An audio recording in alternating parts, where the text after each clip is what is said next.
재산분할 판결이 저희가 청구한 대로 거의 다 받아들여져서 이제 저희 의뢰인이 이제 판결문 보시고는 그럼 상대방은 뭘 가져가는 거냐고 오히려 이제 뭐 상대방을 좀 걱정하는 듯한 판결 결과를 받은 사건도 있습니다. 안녕하세요. 부부 변호사 김병조입니다.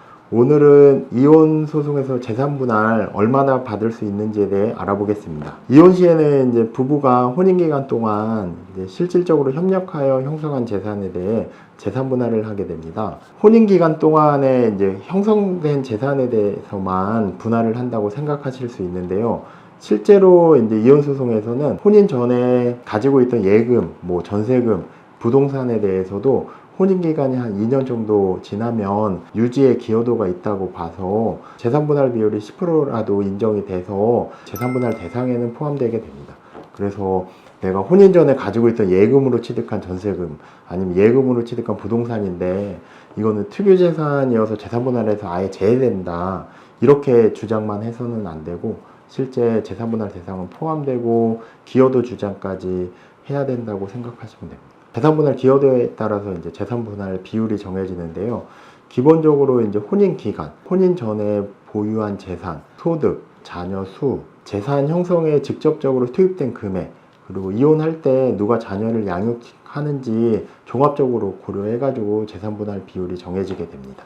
재산분할을 많이 받는 방법이 있다면 우선 재산 내역을 잘 정리하는 것이 필요합니다. 그리고 이제 상대방 재산을 잘 조회해가지고 별거 시점이나 소송 제기 시점으로 재산을 잘 정리하고요. 그 시점 전후에 상대방이 은닉한 재산을 잘 찾아내가지고 부부 공동생활과 무관하게 인출했다거나 대출받은 금액은 재산분할 대상에서 제외하는 것이 필요합니다. 보통은 본인 변호사는 이제 상대방 재산을 조회하게 되고요. 상대방 측 변호사가 이제 본인의 재산을 조회하게 되는데요. 소송을 하다 보면 상대방 측에서 이제 소송을 지연하려고 본인의 재산을 조회하지 않고 천천히 조회를 하거나 몇 개 빠뜨리고 조회하면서 이제 계속 조회를 해서 시간이 좀 많이 흘러가게 하는 사건이 있습니다.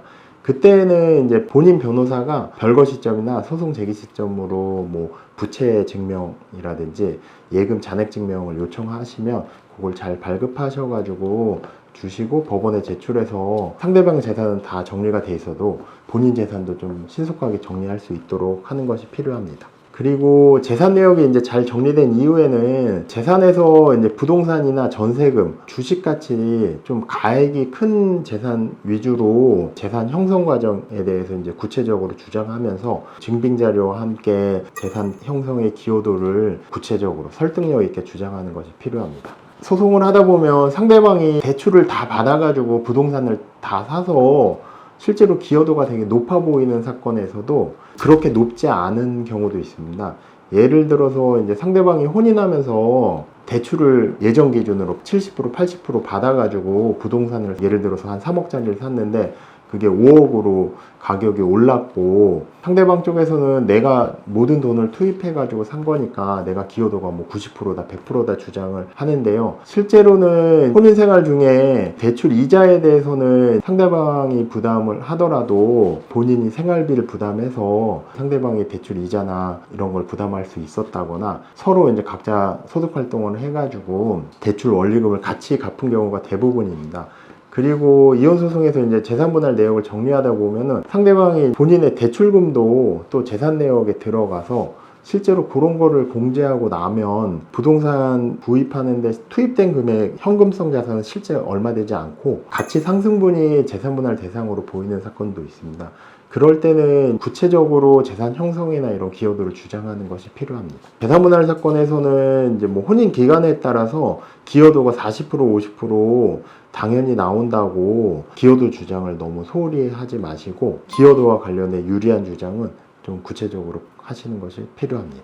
보통 재산분할은 어느 정도로 이루어지냐면요. 뭐 일반적으로 부동산이나 전세금 가액이 한 5억 정도고 혼인할 때 남자 쪽에서 이제 현금을 1억을 가지고 와가지고 부동산을 매수하거나 전세를 대출받아서 취득을 하고 이제 혼인기간 동안에 대출금 상환도 하고 부동산 가액도 좀 올라가지고 한 5억 정도를 이제 남자 명의로 있는 부동산을 재산분할 한다고 했을 때 혼인기간이 한 5년 정도고 자녀가 한두 명 정도 있는 사건에서 부인이 전업주부라고 하면 부인 쪽에서 이혼하면서 이제 자녀들까지 다 양육을 한다고 했을 때는 재산분할 비율이 이제 40% 50%까지 인정될 수 있습니다. 재산분할 대상 가액이 한 5억 정도인 사건에서는 이제 혼인기간이 그래도 한 5년 정도 지나면 뭐 40% 50%도 재산분할 비율이 잘 나오는데요. 만약에 이제 재산분할 가액이 뭐 15억, 20억, 뭐 아니면 30억인 사건에서 15억을 받아와야 되는 사건이다. 그러면 혼인기간 한 5년, 10년인 경우에 상대방 쪽 혼인 전 특유재산이라든지 혼인 기간 중에 증여나 상속재산이 있으면 40% 50%는 잘 안 나오고 한 25% 30% 그 어떤 재산 금액에 따라서 비율이 정해지게 됩니다. 변호사의 이제 재산분할 노하우가 있다면 혼인기간에 따라서 뭐 40% 50% 당연히 나올 만한 사건도 재산 내역을 꼼꼼하게 잘 정리해가지고 기여도 주장할 때 재산 형성 과정에 대해서 구체적으로 주장을 하고 기여도에 관련된 유리한 내용은 좀 빠짐없이 구체적으로 주장하는 것이 필요합니다. 신혼이혼이라고 하면 결혼한 지 한 6개월, 1년 이내에 이혼하시는 분들 같은 경우에는 각자 재산분할을 할 게 없을 수도 있습니다.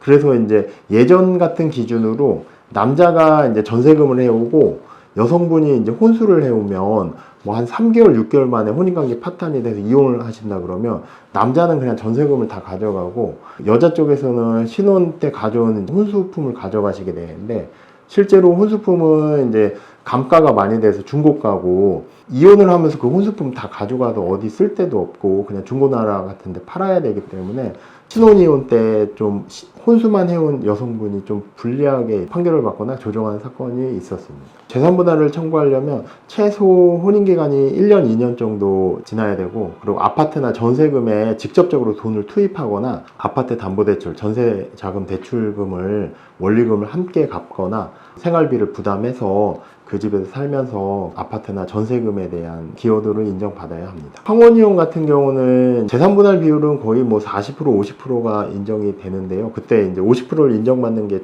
당연히 중요하긴 하지만 황혼이혼은 그 재산분할 비율을 높게 받냐가 중요한 게 아니라 상대방 쪽에서 재산분할을 해주지 않으려고 협의를 안 하고 소송기간 동안 지치게 할 수 있기 때문에 황혼이혼은 이혼소송을 진행하시게 되면 신속하게 재산을 빠르게 정리해가지고 이제 상대방에게 끌려가지 않고 판결을 받는 것이 중요합니다. 이혼 의사는 이제 확실하게 주장하고요. 재산은 신속하게 조회하고 이제 정리해서 기여도 잘 주장해서 50%를 받는 것이 중요합니다. 재산분할 소송에서는 꼼꼼한 재산 조회, 재산 내역 정리, 그리고 은닉재산이나 부부 공동생활과 무관한 예금 인출, 대출, 재산분할에서 이제 제외해야 되기 때문에 변호사의 도움을 받는 것이 필요합니다.